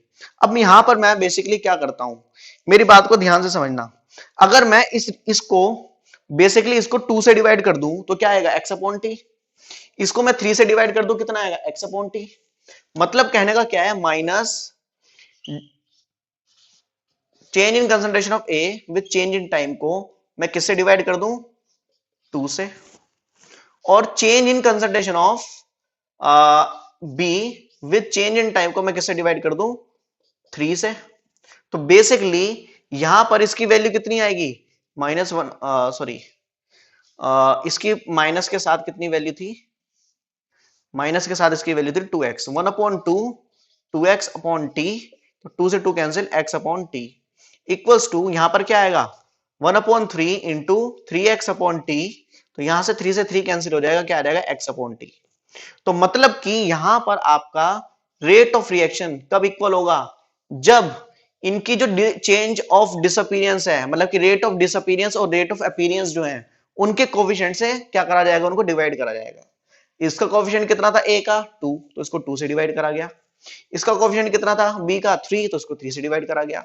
मतलब कि इसको मैं यहाँ पर माइनस को बाहर लगा लेता हूँ अब, तो आपको क्लियर हो गया अब, है ना। तो बेसिकली, या चलो एक काम करता हूँ, मैं दोबारा लिख देता हूँ इसको नीचे। तो rate of reaction equals to minus 1/2 change in concentration of A with change in time is equals to 1/3 change in concentration of B with change in time. आई बात समझ? तो इस तरीके से आपको इसको करना है। तो यहां पर हमने कहने का क्या मतलब है कि जो भी कोफिशिएंट होगा रिएक्टेंट और प्रोडक्ट का, उनके रेट ऑफ डिसअपीयरेंस और अपीयरेंस को उनके स्टोइचियोमेट्रिक कोफिशिएंट से डिवाइड करना पड़ेगा, तब जाकर रेट ऑफ रिएक्शन आएगा। क्योंकि रेट ऑफ रिएक्शन पे क्या होता है, रेट ऑफ अपीयरेंस और रेट ऑफ डिसअपीयरेंस इक्वल हो जाते हैं किसके, रेट ऑफ रिएक्शन के। आई बात समझ? तो वो कब होंगे, जब उनके कोफिशिएंट से मल्टीप्लाई करेंगे। यहां पर कोफिशिएंट ऑलरेडी 1 थे, तो इसलिए यहां पर डिवाइड करने की जरूरत नहीं पड़ी। क्लियर है? तो आप इसको देखिए, फिर हम यहां पर एक और जर्नल एग्जांपल से इसको समझते हैं।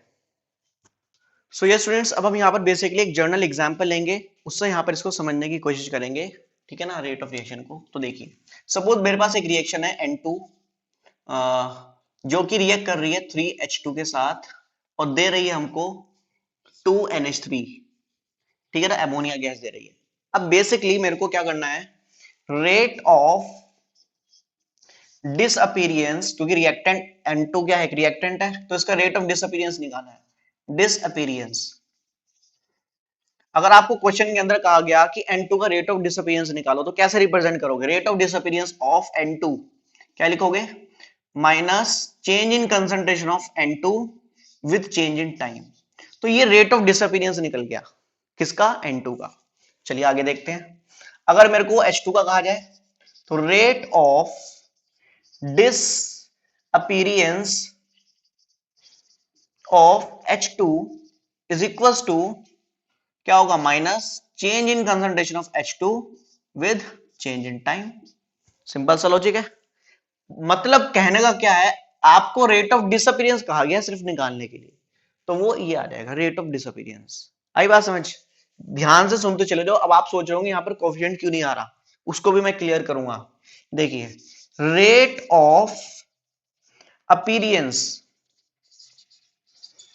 ऑफ NH3 निकालना, तो क्या होगा, change in concentration of NH3, क्योंकि ये प्रोडक्ट आ गया तो माइनस साइन नहीं आएगा, तो ये रेट ऑफ अपीयरेंस आ गया। तो अगर आपको क्वेश्चन में कोई रिएक्शन दे रखी है, उस रिएक्शन के अंदर रिएक्टेंट और प्रोडक्ट दे रखे हैं, तो रिएक्टेंट के आपको क्या निकालना है, रेट ऑफ डिसअपीयरेंस, प्रोडक्ट का आपको निकालना है रेट ऑफ अपीयरेंस। तो यहां पर जब भी हम डिसअपीयरेंस और अपीयरेंस निकालेंगे, तो यहां पर कोफिशिएंट का यूज नहीं करना है। मतलब जब भी हम रेट ऑफ डिसअपीयरेंस की बात करेंगे, तो कोफिशिएंट से डिवाइड नहीं करेंगे। रेट ऑफ अपीयरेंस निकालेंगे, कोफिशिएंट से डिवाइड नहीं करेंगे, क्योंकि उन्होंने खाली रेट ऑफ डिसअपीयरेंस और रेट ऑफ अपीयरेंस कहा है। क्योंकि रेट ऑफ डिसअपीयरेंस और अपीयरेंस दोनों अलग अलग है। Rate of disappearance of reactant, rate of appearance of reactant दोनों अलग अलग है। ध्यान से देखो, देखो यहां पर N2 कितने हैं, एक, और यहां पे NH3 कितने हैं, दो। मतलब एक रिएक्टेंट रिएक्ट करता है, मतलब एक N2 रिएक्ट करता है, तब जाके दो NH3 बन जाते हैं। तो दोनों सेम कैसे हुए, एक रिएक्ट करता है तो ये दो बनते हैं, ये दो बने, दो रिएक्ट करेंगे तो ये कितने बनेंगे, तीन। बात समझ, सॉरी, ये दो रिएक्ट करेंगे तो ये कितने बनेंगे, चार। समझ आ गई या नहीं आ गई? तो ये एक करता है रिएक्ट तो ये दो बनते हैं, ये दो रिएक्ट करते हैं तो ये चार बनते हैं, ये बेसिकली तीन रिएक्ट करेंगे तो ये कितने बनेंगे, छह। तो इक्वल कहां हुए, डिसअपीयर, मतलब डिसअपीयरेंस अलग है, अपीयरेंस अलग है। आगे यहां पे बात कर लेते हैं, H2 के साथ कंपेयर करते हैं। तीन H2 रिएक्ट करते हैं तब जाके दो अमोनिया बनते हैं, 6 H2 रिएक्ट करेंगे तब जाके चार अमोनिया बनेंगे, तो यहां पर भी इक्वल नहीं आ रहा। तो ये इंडिविजुअली अगर हम बात करते हैं डिसअपीयरेंस और अपीयरेंस, तो वहां पर हम कोएफिशिएंट की बात नहीं करते। लेकिन अगर मेरे को क्या करना है, रेट ऑफ रिएक्शन लिखना है, पूरी रिएक्शन की रेट तो कांस्टेंट होगी ना, पूरी रिएक्शन की जो रेट होती है वो क्या होती है, इज इक्वल्स टू, तो यहां पर क्या होगा, change in concentration of N2 with change in time, क्योंकि यहां पे कोएफिशिएंट 1 है तो 1 से तो डिवाइड करेंगे नहीं, is equals to minus 1/3 change in concentration of H2 with change in time is equals to 1/2 change in concentration of NH3 with change in time. मतलब कि अगर मेरे को रेट ऑफ रिएक्शन निकालना है इनकी हेल्प से तो उनके कोफिशिएंट को डिवाइड करना पड़ेगा। अगर मेरे को रेट ऑफ रिएक्शन, पूरी रिएक्शन का रेट निकालना है तो मेरे को उनके कोफिशिएंट से उनको डिवाइड करना पड़ेगा, उनके डिसअपीयरेंस और अपीयरेंस को। बात समझ आ गई? ये अब आपस में सब इक्वल हो गए। आई बात समझ? अब ये आपस में इक्वल हो गए। तो ये इस तरीके से हम यहाँ पे काम करते हैं। तो बेसिकली ये आपका यहाँ पर क्या हो गया, एक जनरल फॉर्म हो गया। एक मैं बिल्कुल जनरल फॉर्म ले लेता हूं। सपोज हमारे पास एक रिएक्शन है, A plus B gives C plus D. ठीक है ना? तो बेसिकली अगर मैं यहां पर rate of disappearance of A is equals to क्या होगा, minus del A by del T. तो ये तो एवरेज फॉर्म होगी, इसको मैं ऐसे भी लिख सकता हूं, और minus D A by D T. ये इंस्टेंटेनियस फॉर्म हो गई। Rate of disappearance of B is equals to minus change in concentration of B with change in time, और minus D B by D T. ठीक है जी? इसी तरीके से अब यहां पर हम बात करेंगे rate of appearance of C is equals to change in concentration of C with change in time। और कैसे लिख सकते हैं, equals to D C by D T. ठीक है ना? तो ये बेसिकली नॉर्मल डिसअपीयरेंस और अपीयरेंस का रिप्रेजेंटेशन है। ठीक है ना? चलिए आगे चलते हैं। Next, rate of appearance of D equals to del D change in concentration of D by change in time, और D D by D T. ठीक है ना? वहीं अगर मैं रेट लिखना चाहूं, रेट ऑफ रिएक्शन कैसे आएगा, equals to minus 1/a del A by del t, equals to minus 1/b del B by del t, is equals to del C by del t, is equals to del D by del t. और कैसे लिख सकते हैं हम इसको, अगर instantaneous की form में लिखे, minus 1/a d A by D t, equals to minus 1/b d B by D t, equals to D C by D t, equals to d D by D T.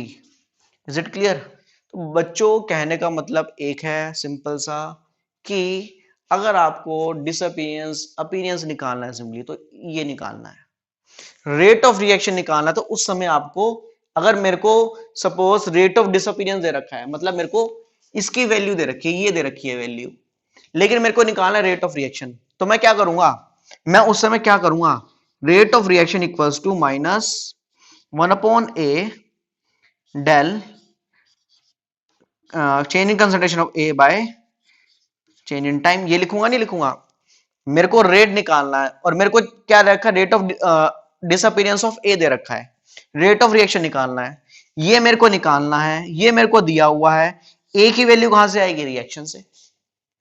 Reaction में ए का जो coefficient है, suppose ए का वहां पर coefficient 2 दे रखा है, तो यहां पर मैं वैल्यू 2 पुट करूंगा और रेट ऑफ रिएक्शन निकाल लूंगा। तो ये बेसिकली कोफिशिएंट हम कब यूज करना है, जब हमको रेट ऑफ रिएक्शन निकालना है। समझ आ गई? ये आपस में इक्वल हो जाते हैं कब, इस तरीके से, सॉरी, यहां पर बच्चों सी आएगा, यहां पर डी आएगा, ऐसे यहां पर सी आएगा, यहां पर डी आएगा। ठीक है ना? तो बेसिकली कोफिशिएंट से जब हम डिवाइड करते हैं तो ये सब आपस में इक्वल हो जाते हैं। अगर मैं इनको कोफिशिएंट से डिवाइड करता हूं इनके, तो ये सब आपस में इक्वल हो जाते हैं, और ये सब इक्वल होके किसके इक्वल हो जाते हैं, रेट ऑफ रिएक्शन के। आई बात समझ?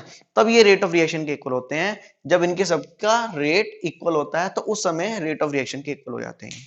क्लियर है? तो इस तरीके से बच्चों ये रेट ऑफ रिएक्शन हम यहाँ पे करते हैं। तो आप इसको देखिए, मैं इससे रिलेटेड एक क्वेश्चन भी कराऊंगा अभी। So yes students, now we will do one question based on the rate of reaction. So let us see. So students, there is a one question on your screen. तो देखते हैं यहाँ पर क्या कहते हैं इस क्वेश्चन के अंदर. Ammonia and oxygen react at high temperature. यहाँ पर अमोनिया और ऑक्सीजन दी गई है और वो हाई टेम्परेचर में रिएक्ट कर रहे हैं और बना रहे हैं NO और वाटर, मतलब कि नाइट्रोजन मोनोऑक्साइड और वाटर बना रहे हैं. तो देखते हैं, पहले रिएक्शन लिख लेते हैं यहाँ पर. तो उन्होंने रिएक्शन दे रखी है 4NH3 gas reacts with 5O2 gas gives 4NO gas plus 6H2O gas. ये आप लोगों को रिएक्शन दे रखी है और उसी में ही आगे क्या कहते हैं ये, in an experiment rate of formation of NO is 3.6 into 10 की पावर -3 मोल पर लीटर पर सेकेंड. तो बेसिकली यहां पर क्या दे दिया, रेट ऑफ फॉर्मेशन मतलब कि appearance, rate of formation of NO. Formation लिख लो, अपीरियंस लिख लो, एक ही बात है बच्चों. इक्वल्स टू आप कैसे लिखोगे, अच्छा plus change in concentration of NO with change in time. यही तो लिखोगे भाई, रिप्रेजेंट करने का ये तरीका होता है. आप ज्यादा से ज्यादा इसको ऐसे लिख सकते हो, dNO/dt. मैंने आपको पहले ही कहा था डेल लिख लो, डी लिख लो, यहां पर कोई फर्क नहीं पड़ने वाला, ठीक है ना. तो बेसिकली यहां पर जो है कोएफिशिएंट का कोई मतलब नहीं होगा. यहां पर जब भी हम फॉर्मेशन का रिप्रेजेंटेशन लिखते हैं तो वहां पर हम कोएफिशिएंट का यूज नहीं करते, और क्योंकि ये प्रोडक्ट है तो यहां पर माइनस साइन भी नहीं आएगा. और उन्होंने इसकी वैल्यू कितनी दे रखी है, 3.6 into 10 to the power -6 mole per litre पर सेकंड, ये वैल्यू दे रखी है. तो बच्चों अब ध्यान से मेरी बात को समझें, उन्होंने आगे क्या क्या रखा है उसमें. तो क्या कैलकुलेट करने के लिए कह रहे हैं, calculate number 1 rate of disappearance of ammonia and rate of formation of water. मतलब rate of disappearance of ammonia, मतलब कि क्या निकालना है, -DNH3/dt. और क्या निकालना है, ये तो हमको निकालना है ना. और दूसरा क्या निकालना है, rate of formation of water H2O का फॉर्मेशन निकालना है. तो भाई जब भी रेट की बात करते हैं, मैं दोबारा बता रहा हूं, कोएफिशिएंट का हमको यहां पर यूज नहीं करना. सिंपली जब रेट ऑफ डिसअपीयरेंस और अपीयरेंस की बात कर रहे हैं, है ना, तो ये हमको ये इन दोनों की वैल्यू निकालनी है. इसकी वैल्यू हमको दे रखी है. तो चलिए, लेकिन आपका रेट ऑफ रिएक्शन किसके इक्वल होता है, रेट ऑफ रिएक्शन जो होता है वो इक्वल होता है -1/4 DNH3/dt. अगर हम इस रिएक्शन के लिए लिखें, which is equal to -1/5 DO/dt equals to 1/4 DNO/dt and 1/6 change in NO/dt. ये आएगा, सॉरी H2O. इस तरीके से लिखेंगे. अब आप मेरी बात को बहुत ध्यान से देखो, आपको NO की वैल्यू दे रखी है, इसकी वैल्यू दे रखी है इतने की, है ना. और निकालना क्या है आपको, पहले तो आपको निकालना है इसकी वैल्यू, और फिर क्या निकालना है आपको, इसकी वैल्यू, है ना. तो पहले फर्स्ट पार्ट में देखते हैं. मैं क्या करता हूं, देखो रेट ऑफ रिएक्शन अगर मैं निकालता हूं तो ये सब आपस में कोएफिशिएंट से इक्वल हो जाते हैं. ये इक्वल कब होंगे, जब इनके कोएफिशिएंट से इनको डिवाइड करा जाएगा. और वो किसके इक्वल आ जाता है, रेट ऑफ रिएक्शन के. अगर मेरे को रेट ऑफ रिएक्शन निकालनी होती तो मैं क्या करता, इसकी वैल्यू को 4 से डिवाइड कर देता और मेरा रेट ऑफ रिएक्शन आ जाता, है ना. लेकिन अब हमको यहां पर पूछा गया है कि इसकी वैल्यू निकालो और इसकी वैल्यू निकालो. हमने कहा इनकी वैल्यू तो हम तभी निकाल सकते हैं जब इनको आपस में इक्वेट करूंगा मैं. और ये इक्वल कब होंगे, जब इनको इनके कोएफिशिएंट से डिवाइड करा जाएगा सबको. तो बेसिकली अगर मैं यहां पर अमोनिया और NO की बात करूं, ये दोनों कब इक्वल होंगे, ये दोनों तब इक्वल होंगे जब इनको इनके कोएफिशिएंट से डिवाइड करा जाएगा. जब इनको इनके कोएफिशिएंट से डिवाइड करा जाएगा, मतलब कि यहां पर जो है -1/4 DNH3/dt इक्वल्स टू 1/4 क्या होगा, डी NO बाय dt होगा या नहीं होगा बच्चों? अगर मैं इस इक्वेशन से देखूं, 4 से 4 कैंसिल, तो minus DNH3 by dt equals to DNO by dt। और DNO बाय dt की वैल्यू आपको ऑलरेडी दे रखी है, which is equals to 3.6 into 10 to the power minus 6 mole per litre per second. मतलब कि यहां पर रेट ऑफ जो डिसअपीयरेंस है अमोनिया का, वही रेट ऑफ अपीयरेंस होगा। अब इस इक्वेशन से देखो, अगर 4 अमोनिया रिएक्ट करते हैं तो 4 NO बनते हैं, बनते हैं नहीं बनते? तो ऑब्वियस सी बात है इन दोनों का रेट इक्वल होगा या नहीं होगा? तो देखो आ गया। तो यहां पर हम क्या लिख देंगे, rate of disappearance of NH3 equals to minus this, और वो इक्वल टू दिस हो जाएगा। बात समझ आ गई? चलिए अब सेकंड कंडीशन की बात करते हैं। सेकंड कंडीशन में वाटर की बात कर रहे हैं, मतलब इतनी बात निकालनी है हमको, rate of formation of water.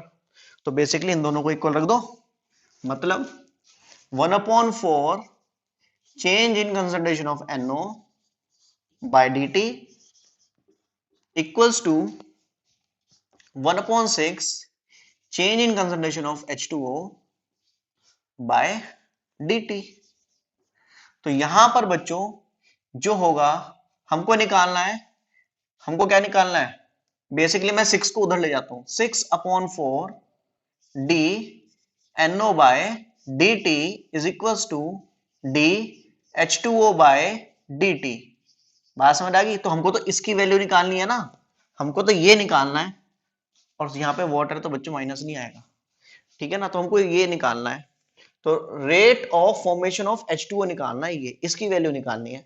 तो ये बन गया, तो ये क्या है, rate of formation of H2O is equals to d H2O by dt, और ये किसके इक्वल होगा, 6/5 d NO बाय dt, और सॉरी 6/4, तो 6/4 इंटू इसकी वैल्यू कितनी आई, 3.6 into 10 to the power minus 6, point हटाएंगे नीचे आ जाएगा 10, 1 जा 9 जा, तो 9 6 जा ये हो जाता है 54, तो 5.4 इंटू 10 की power minus 6 mole per litre पर सेकंड। इस तरीके से हमने इसको निकाल लिया। तो बेसिकली बच्चों बहुत सिंपल है, ठीक है ना, बहुत आसान है इसके क्वेश्चन। इस तरह से जो क्वेश्चन आते हैं कुछ मुश्किल नहीं है, बस थोड़ा सा पेशेंस के साथ समझना है कि बोला क्या गया है, निकालना क्या है, दिया क्या है। आई बात समझ? अच्छा एक चीज हो रहा है, इसको छोड़ देते हैं, मैं दोबारा बताता हूं। अगर मेरे को रेट ऑफ रिएक्शन निकालना होता, रेट ऑफ रिएक्शन, तो मैं कैसे निकालता? मेरे को मतलब ये सब चीजें नहीं निकालनी है, मेरे को सिर्फ उन्होंने कहा है रेट ऑफ रिएक्शन निकालना है, और मेरे को ये दिया है। तो रेट ऑफ रिएक्शन बेसिकली यहां पर ये क्या है, इसके इक्वल है ना। तो यहां पर मैं क्या लिखता, rate of reaction equals to 1/4 d NO by dt, और 1/4 इसकी वैल्यू मेरे को दे रखी है इंटू 3.6 इंटू 10 की पावर माइनस 3, सॉरी 10 की पावर माइनस 6, तो सॉल्व करें कितना आएगा, 0.9 इंटू 10 की power minus 6 mole per litre per second. तो ये आप लोगों का इस तरह से करना है। सपोज अच्छा एक चीज हो रही है यहां पर वो क्या कर देते हैं कि सपोज रेट ऑफ रिएक्शन दे देते हैं, और हमको कहते हैं कि rate of basically formation of NO निकालो, rate of formation of NO निकालो, और रेट ऑफ रिएक्शन दे देते हैं। तो बेसिकली ये दे रखा है, ये निकालना है, 4 को उधर ले जाके मल्टीप्लाई करके निकाल लो आंसर, क्योंकि रेट ऑफ फॉर्मेशन के अंदर तो सिर्फ यही वैल्यू चाहिए जो सर्कल के अंदर है, 4 से मतलब नहीं है हमको, रेट ऑफ फॉर्मेशन में हमको 4 से मतलब नहीं है। आई बात समझ?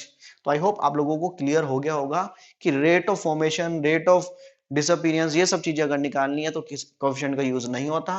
रेट ऑफ रिएक्शन अगर निकालनी है या फिर इनको सबको इक्वल करना है तो वहां पर कोएफिशिएंट की जरूरत पड़ती है। Is it clear? सो बच्चों आज के लिए इतना करते हैं। Okay, thank you, love you.